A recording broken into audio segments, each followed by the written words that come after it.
অরণি, আমি বিশ্বাস করি সন্তান পবিত্র জলের মতো।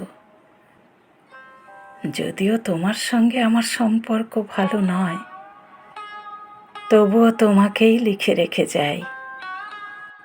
গত 2 বছর তোমার মায়ের চিকিৎসা বাবদ আমার যৎসামান্য সঞ্চয় আপাতত নিঃশেষিত। চিকিৎসার ব্যয়ভার আমি আর নিতে পারছিলাম না। জীবনে তোমার টাকা ছুঁইনি, মরেও ছোঁব না। আমি আজীবন ছাত্র পড়িয়েছি, জ্ঞানও তো কোনো অন্যায় করিনি। গত মাসে আমার স্কুলে এক অভিভাবক এসে ঝুলোঝুলি করেন তার ছেলেকে নেবার জন্য। আমি প্রথম দিন ফিরিয়ে দিই, দ্বিতীয় দিন ফিরিয়ে দিই,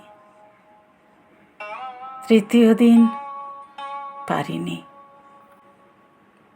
তিনি আমাকে একটা বড় খামে 30,000 টাকা দিয়ে চলে যান। সেই টাকায় এই মাসে তোমার মায়ের চিকিৎসা চলছে। জানি না তিনি বাড়ি ফিরবেন কিনা কোনো দিন। ফিরলে বলো, পৃথিবীতে আমার বেঁচে থাকার অধিকার চলে গেছে। ইতি, বাবা।